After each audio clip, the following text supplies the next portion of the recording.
Hi Subhashini Nandi. I loved your question. Many architectural marvels profiled in your work have spectacularly aesthetic geometrical pattern. Remind me of a kaleidoscope. Please share an anecdote on geometrical patterns from monuments, lesser known or otherwise, that spawned your intrigue. So I love this question, and this is something that is very close to my heart. And the first time I became aware that there is such a thing as geometrical patterns was, I think I was a young teenager, must have been 13 or 14, when I went and visited at Madhuddaulla's tomb in Agra.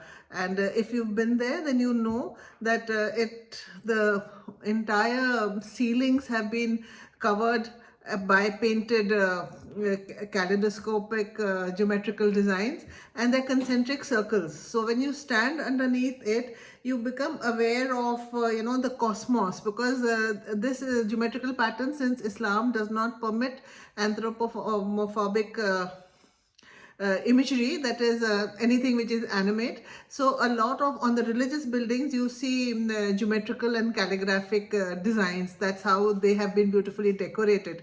So when you stand there underneath it, it is a reflection of the cosmos and the timelessness of the world, and it's very universal, and it's a way of expressing the mystery of life through shapes that display the realities that are ephemeral and at the same time eternal. So I loved your question, and I hope I have answered it. Hi Rishabh. So this is a question from Rishabh Tiwari. Many monuments are not in a good state, sometimes not a proper road to reach. Many survive only in text. Many of them are located in distant places. How do you deal with such hurdles, and how difficult was it for you? Now, this whole book is about on such places only. So, the ones that exist in books, of course, I can only read about and talk about. Like, I remember when I was researching for my second book in the Delhi trilogy, The Forgotten Cities of Delhi, I came across a dargah which said it was 100 baaton ki dargah. So the person who, the saint who lived there, वो हर बात में 100 बात बताते थे. मतलब if you asked him a question, he would give you 100 answers. So it was called 100 बातों की दरगाह. And I was very fascinated by the name, but of course it existed only in the text of Bashiruddin Ahmad's book Waqiyat-e Darul Hukumat Delhi, and it no longer is extant.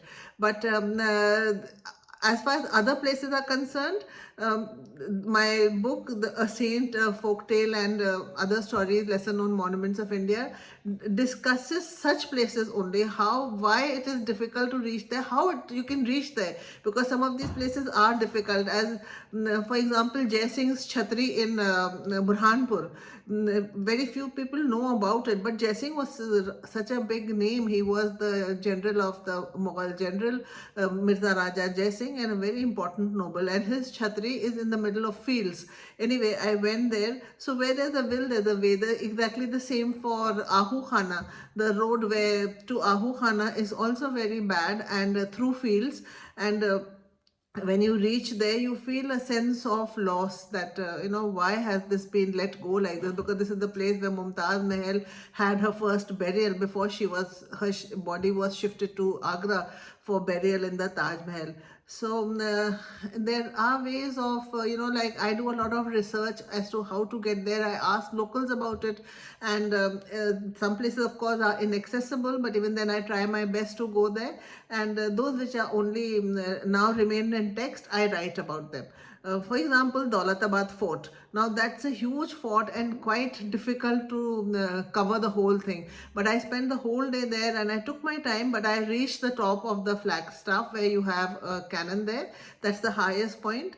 And it is difficult. Sometimes, like as in Kalinjar, in one day I did about 18,000 steps. The Gajantak Shiva, which I've described in the book, which is on the wall of the Kalinjar fort, it was very inaccessible for me, because, as you know, I am not in my teens that I can just go anywhere. So for me, it's an effort, but I make that effort because it's very exciting. So I hope this answers your question, that how I deal with it. It's all a matter of your interest, a matter of how passionate you are, and how much you want to do what you want to do. So I love my work, and so for me, these difficulties are just hurdles which I have to overcome. It's a question of mind over matter. So for me, this question is very, very close to my heart. It's a question by Islamic History Channel. And the question is it possible to use stories to help bridge the communal, generational, and class divide? And this is what I think I try to do every day with my various social media handles, of trying to bridge gaps and trying to bridge divides, because stories, whether they're about people, places, or heritage, they remain the same. It's just how people relate to it that changes with their own experiences, and their own perspective helps shape the experiences. So and it gives you a broader community outlook when you look at it from other people's perspective also. So it helps us to relate to our tangible heritage which surrounds us and is part of our daily lives. So the stories, that is why these stories are so important to me. And stories, as I said, don't have to be only about Sheikh Chilli. Stories are about places also. Stories are about kings and queens. Stories are about peasants. Stories are about ordinary laborers.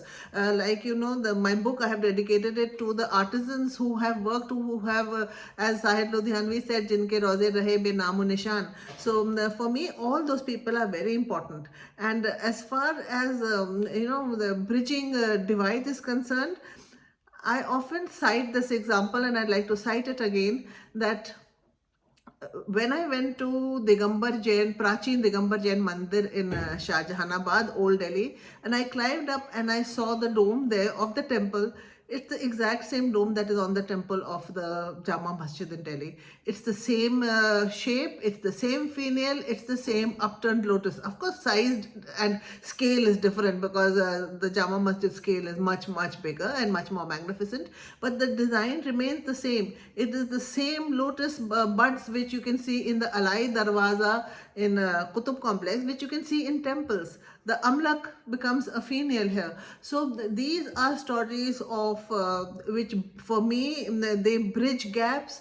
They are stories of continuity. They are stories which give people a common platform.